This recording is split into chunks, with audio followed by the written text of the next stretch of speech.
We've been doing this series called You Asked For It, and you have been driving the sermons, and this one is, again, it's a doozy. And I'm not going to be specific because I could ask this question in about 30 different ways. I've been very blessed in life. I have had wonderful, wonderful friends. And I'm very lucky that I'm just looking back, I don't really have ex-friends. And that I'm very thankful for. But even in the world where you have the best of friends, sometimes there are challenges that come and circumstances that happen. And even though I could ask this in about 20 different ways, I'm going to do it in the most innocuous way possible and poke a few as we go through. Can I attend an atheist wedding? That's an excellent question. Another way to say it is this: can I participate in an event that I find morally objectionable? And if so, what does that look like? See, we all face this issue. There is one easy option, and that is, why should you even notice? Why are you judging one event as being morally objectionable or objectionable to faith and not others? Why do you care? Why do you care that this is Cousin Henry's 6th wedding?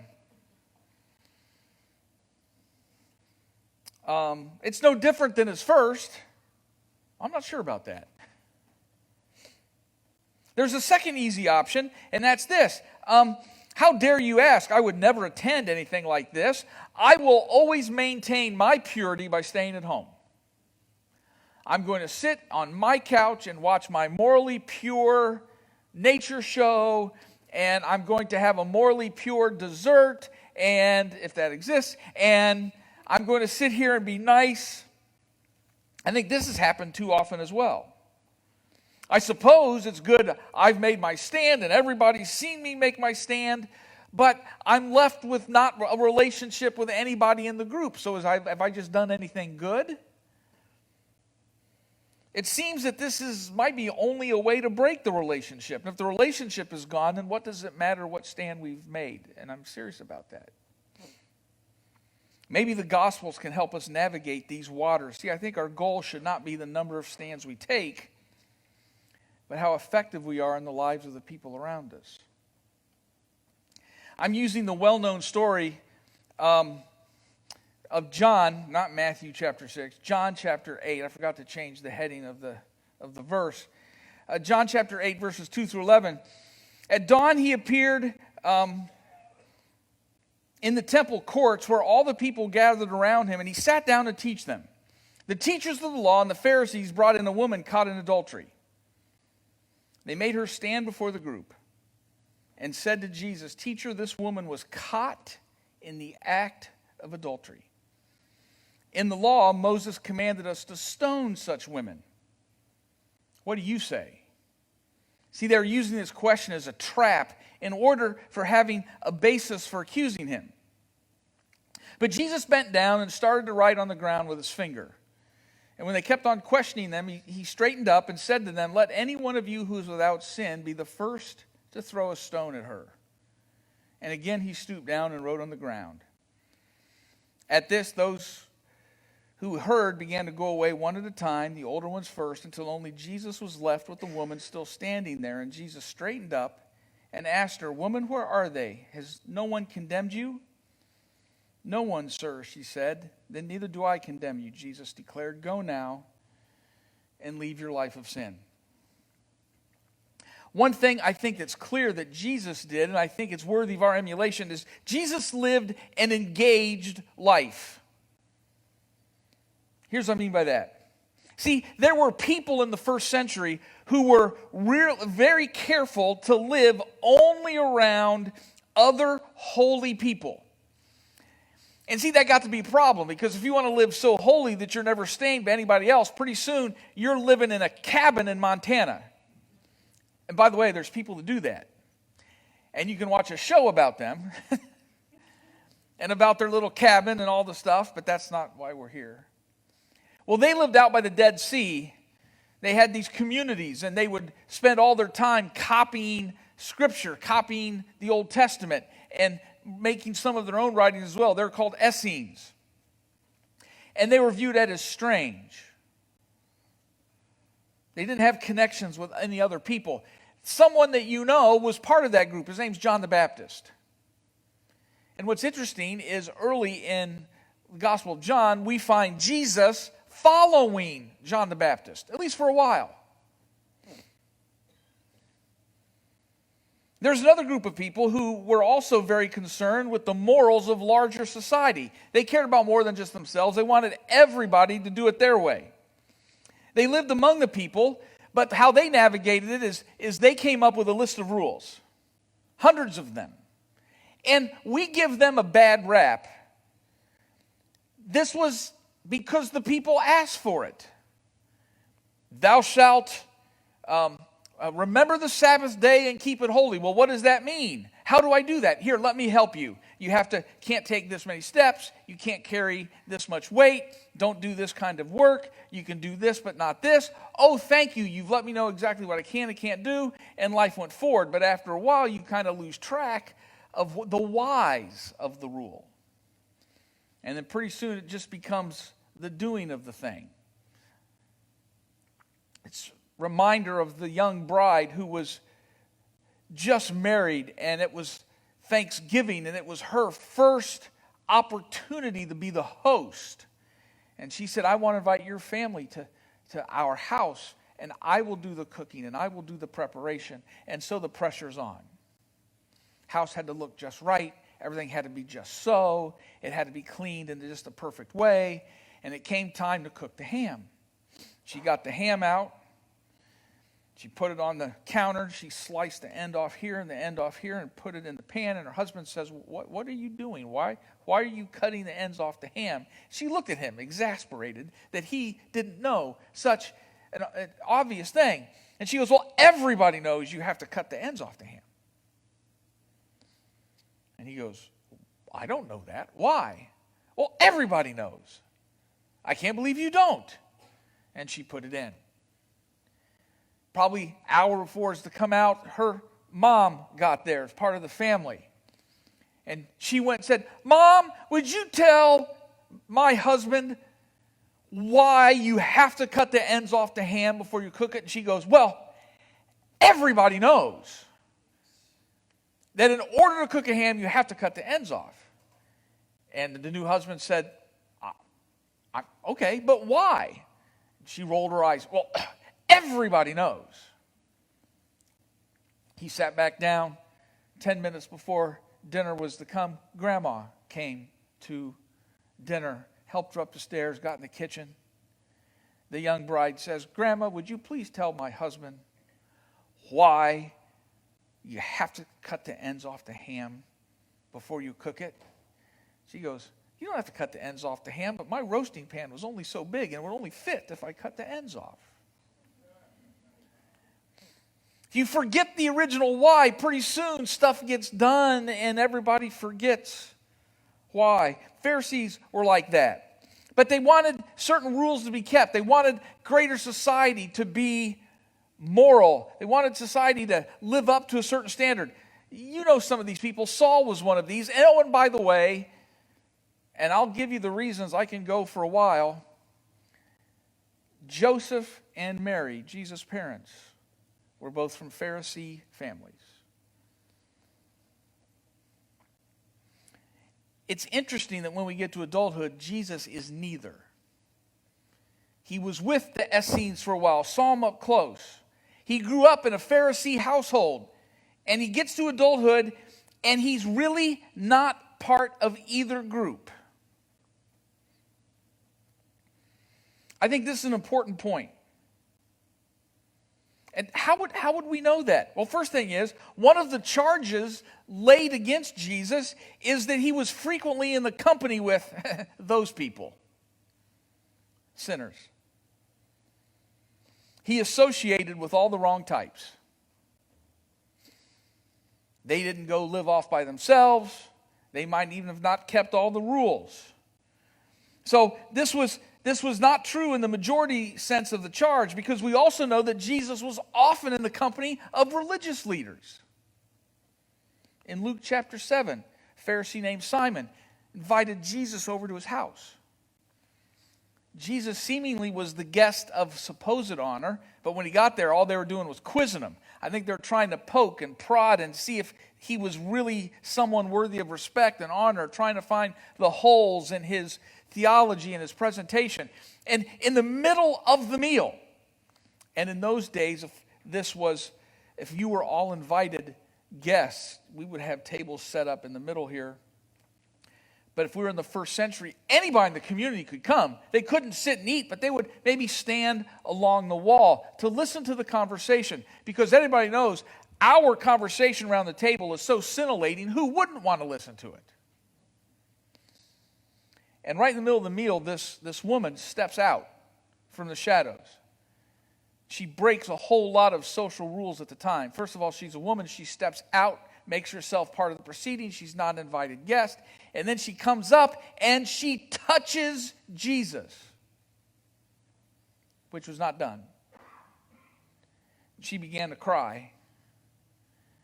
Jesus was reclined at the table, as was the Roman custom.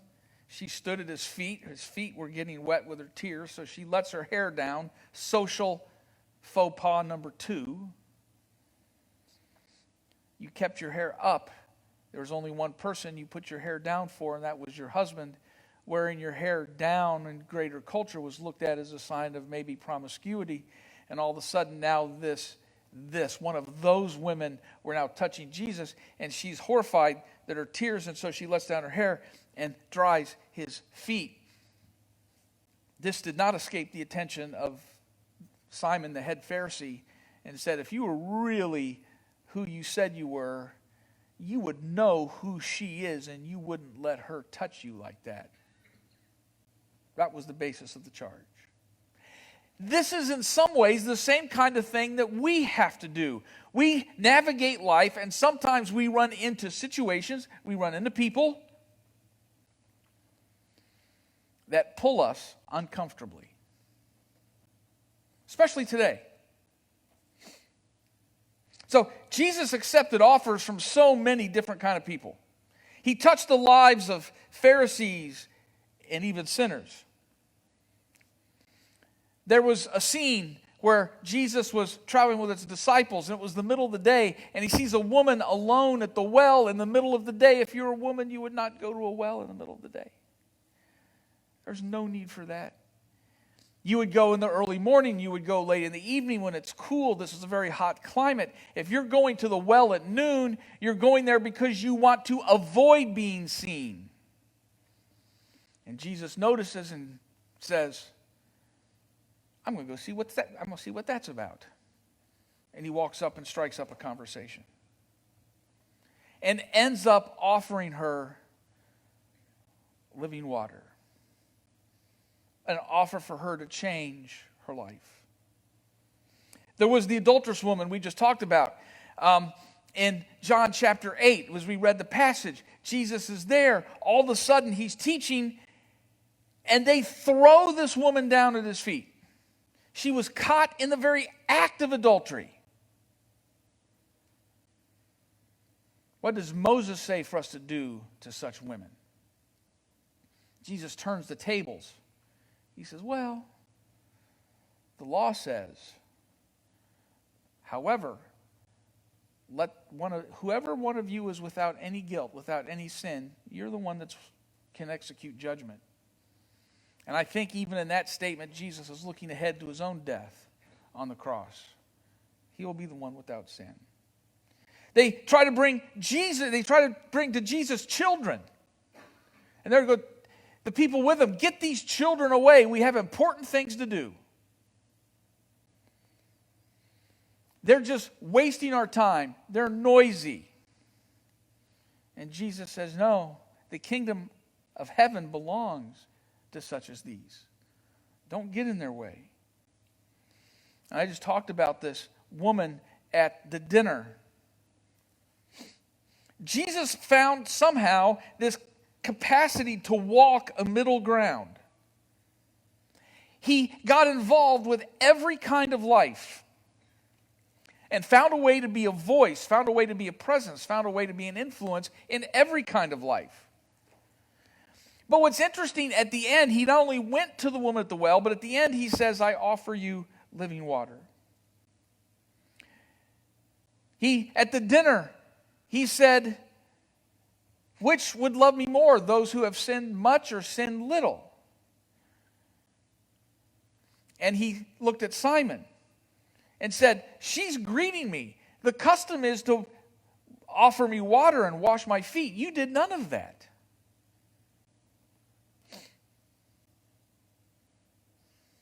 He found a way of not only moving with the people, but challenging people. He didn't ignore the issues at hand, but he didn't find a way to distance other people as well. We live in this strange time. We can do one of two things.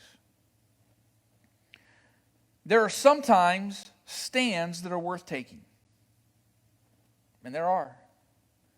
Not because it's bad, or because you make me look bad, or because they are bad, but because this issue diminishes them and diminishes other people. So it's worthy of our notice, worthy of a stance. It should never be about us. And by the way, we can be so open to everything. Oh, it's not my place. Oh, open to everything. Everything's fine. Everything's good. We become so open to everything, pretty soon we have nothing left. Everything's fallen out. We can also become so closed off that eventually there's just 3 people around the table saying, I'm glad we're the only 3 people that got this right. And I'm not too sure about you. Maybe there's 2 of us.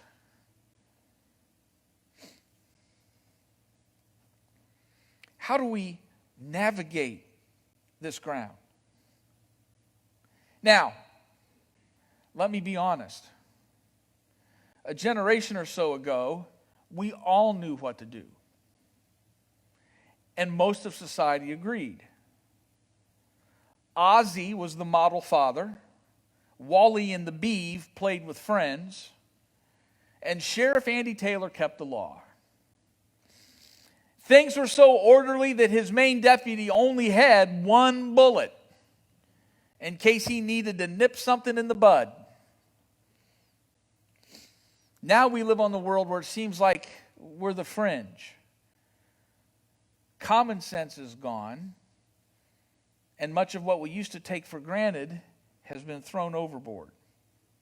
So now when we have friendships, now when we work with people, we have to navigate a host of things that we all used to take for granted. And sometimes it's tough when stuff we had to take for granted now we have to navigate. It feels like a change. It feels like a loss. And it makes us tense and angry. I shouldn't have to deal with this. Everybody should know this. Well, maybe, but that doesn't change the situation that you're in. So how do we navigate this middle way? Well, I know one thing we could do. We could all sit, appoint representatives, have a very large meeting, and come up with rules that will cover every single situation that we can face. Except, that's been tried before and failed. And there are thousands of relationships and millions of situations, and it would take thousands of years of meetings to come up with every single situation. It's just not possible. So let's start with some simple guidelines that we can use in life. I think the first one should be self-evident. It's not in our world, but it should be. First thing is, do not walk away from any relationship. Don't burn a bridge. And I know we live in a world that bridges are not only burned, they're firebombed. They are nuked. They are blown up with 10 grenades. You don't know when you might need that bridge. You also don't know when that person that's frustrating you right now, that's the only bridge that they can get back to a good road. And I know you're angry, and I know what they did, but you're still a little responsible for the upkeep of that bridge. Second thing is we need to know that we need to have conversations when they are needed. Yes, we value the standard, but any standard is meaningless unless we're also valuing the person. So, back to Cousin Henry on his 6th wedding. And he says, Doug, I want you to be the best man. You were my best man at wedding 1, 3, and 4, and those were the best ones. Or maybe 1 and 3. That might be a time to say, Henry, I love you, and I wish you the best. But see, your children from marriage 3 know that I was your best man. And I'm a little uncomfortable the message I'm sending to them, because I know your kids. So I'll come to your wedding, but I can't be the best man. That's not a rule. I said guideline, because we're navigating things. We have these all the time. Yes, Sheila, I know I spent $150 on the maid of honor dress, and I'm not buying a second one.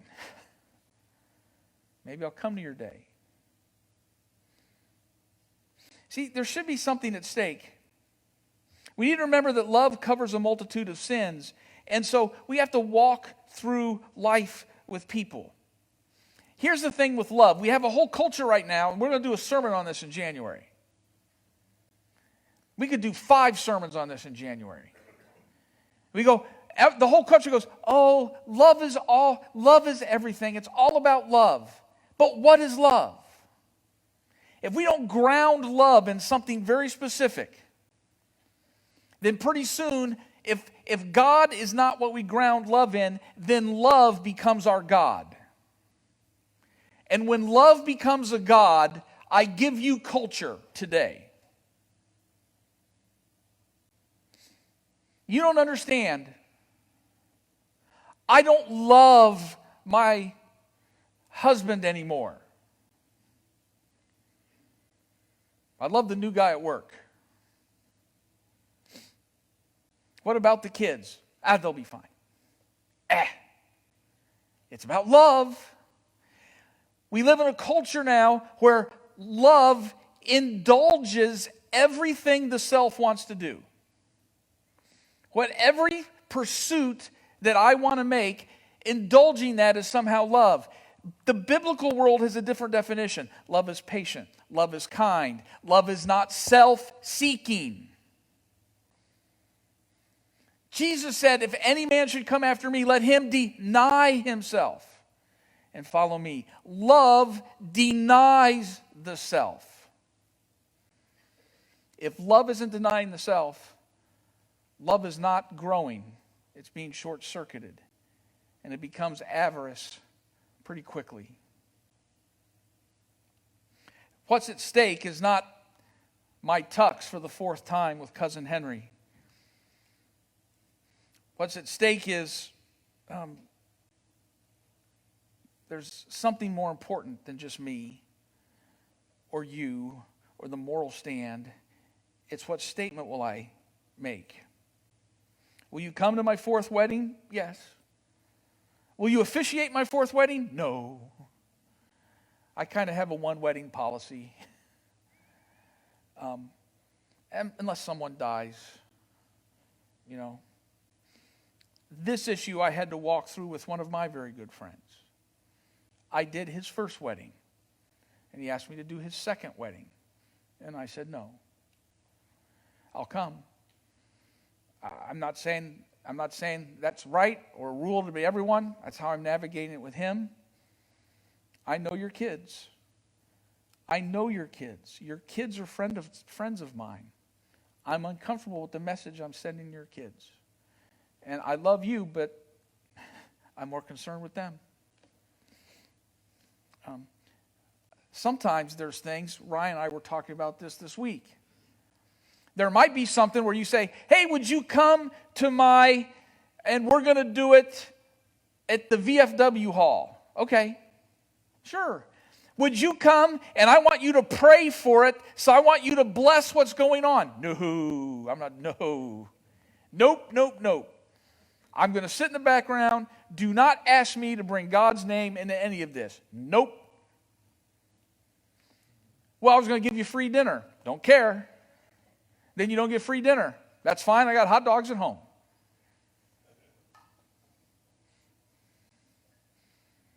I think we need to pray about where the line is. Jesus walked with people. Jesus had difficult conversations. He defended people against those who judged harshly, but he spoke gracefully and truthfully to everyone involved. Go and sin no more. I have living water that you need. Simon, you don't love me.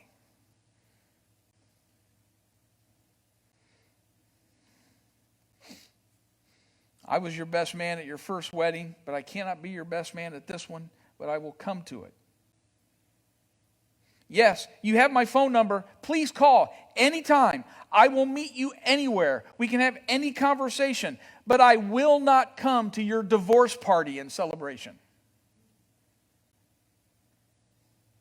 I can't.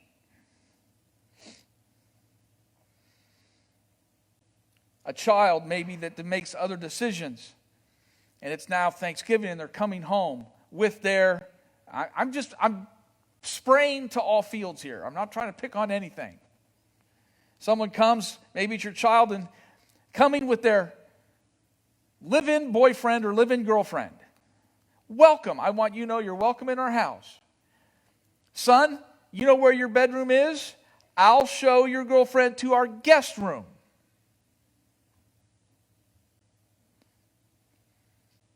Listen, I want you to know we're glad you're here and we love you, but we value marriage here. So here, this is how it's going to be. We're not trying to force anybody. We're just trying maybe, I don't know. You seem like a lovely girl. It's great to have you here, but I hope you understand where we are. Oh, yeah, I know you need money right now. I have no problem lending you money, but I know right now where the money I'm going to lend you is going to go, and I'm not going to participate in that. When you get all your life straightened out, and you know what? I'll go with you to get it straightened out. I'll sit with you through the night to get it straightened out. I'll give you a ride to where you need to go to get it straightened out. I'll be your number one cheerleader to get it straightened out. You can call me anytime in the next process of this next 3 weeks or month, which will be difficult. And when it's all done and everything, then we can talk about the money thing. But I can't participate in this right now. See, we live in this new world, and we have to navigate. And so often we make these two mistakes. We don't stand for anything. And too often in the past, the thing has become more important than the person. One of the things that I'm haunted by is years ago, it had been 1969, I was not quite 5, I was 4.5. My dad had already made the decision. He'd already decided. I was there the night that he angrily said to everybody, I don't want to have a family, don't want to be married anymore, I'm leaving. I have no memory. I'm told by the people that were there that I grabbed my dad's leg and said, Dad, please don't go, please don't go. And he grabbed me and put me off and set me down, and off he went. And then my dad called his parents and said he was leaving his 2 boys and his wife. And my grandma Ward, my dad's mom, her exact words were, "Oh, Roger, what will our friends think?" That's an example of the second one. The things becoming more important than the person. We have to avoid both. We have to love people. But there are things that are good. And I'd love to give you some hard, fast thing. But just to say a couple things. Agreement is not necessary for friendship. You can disagree with people and still be their friend. It might not require difficult conversations. Second thing, you can still walk through life with people. I hope that everybody here is walking through some difficult situations with some difficult people that just have to be part of your life. They need you. They drive you crazy, but they need you. And we can draw lines with love. And if I could teach one thing, friendship does not equal endorsement. Let me say that one more time. Friendship does not equal endorsement. It might mean you have to have even more difficult conversations. It might mean your friendship with Henry, cousin Henry, might mean you have to have 3 difficult conversations with wife number 4. But you need to have those too. In some ways, I think this is how we spread the good news in 2022. It's not with a pamphlet. It's not with a piece of paper we throw at them. It's with a phone number and conversations, and in the midst of disagreement and difficulty, show that you care and still maintain somehow this middle way.